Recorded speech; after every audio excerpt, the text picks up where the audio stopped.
Okay guys, here's what I got going on today. Finally out on my single speed, and I want to talk tires a little bit more. These are the A lines, which are basically like a Recon, and not quite as like a Recon race, maybe kind of in between, but they're full on XC tire. But what I like about doing XC tire on my single speed with these wide rims, 35 millimeter internal width, and these durable casing, plus it's got a cush core wide in there, and then it's got the cush core wide, and then those 2.6 the Terravel honcho.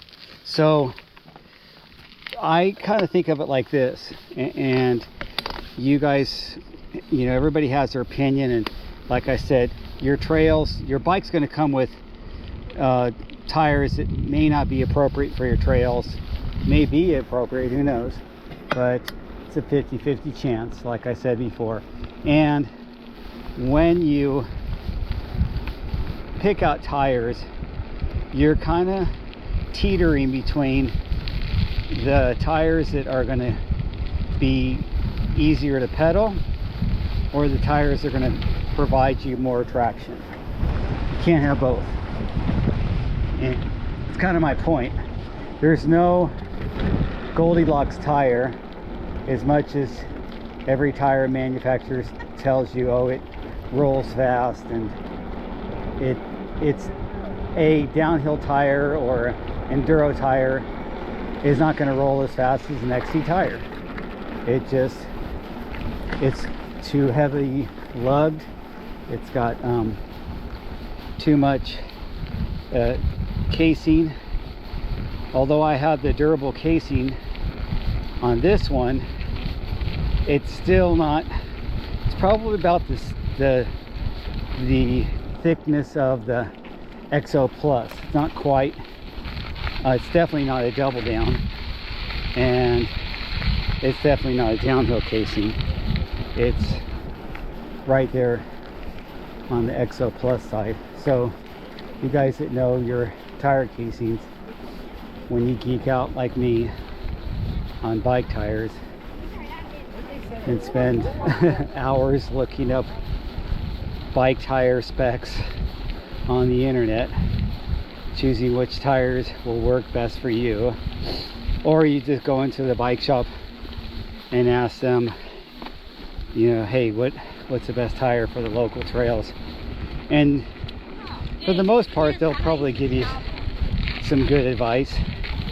Although if you go into a bike shop that is focused on selling a specific brand, they're most likely going to recommend tires from that brand. Nothing wrong with Specialized tires or the different brands that the bike manufacturers make, but you know, it is going to be subjective to that, I would think, if you went into a Specialized store. Not that, like I said, there's nothing wrong with those tires. My friend uses the Butcher right now on his single speed, and the way he does it, he uses it the more narrow one. His rims are a little more narrow. He's got 30 millimeter internal width, which is pretty standard.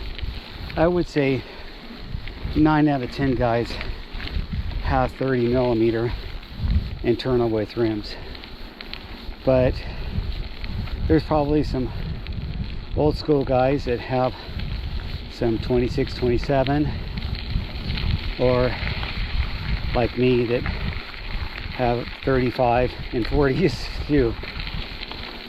I like it for hardtails, especially because I want the volume, because my tires are my suspension, that and my knees and my elbows. So I'll show you what I mean by appropriate traction. Now remember, I can't gear down and pick the perfect gear for this section right here. I just have to blast through it.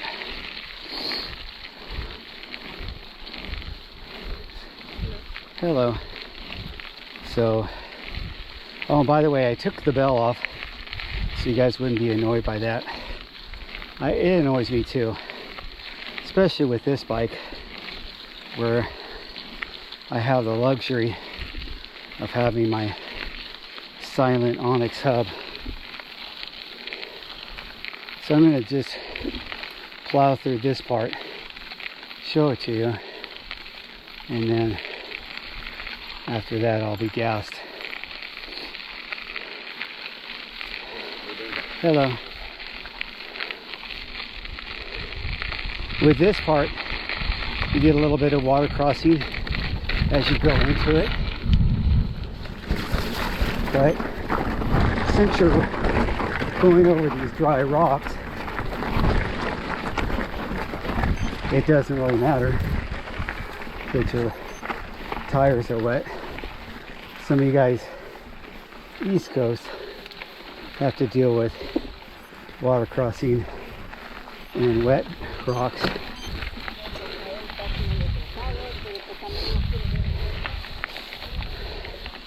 So that's it. There's a lot more sections like that are chunky like that, but having trail familiarity or trail knowledge really helps me out, and knowing what tire pressure and how my bike rides with specific tires. I've been using this Hayline in the durable or light and supple casing for a long time. I just started getting only the durable casing on it, but I used to run it light and supple for a long time, but it was just too fragile. So I'll leave it at that, and I'll talk to you guys later.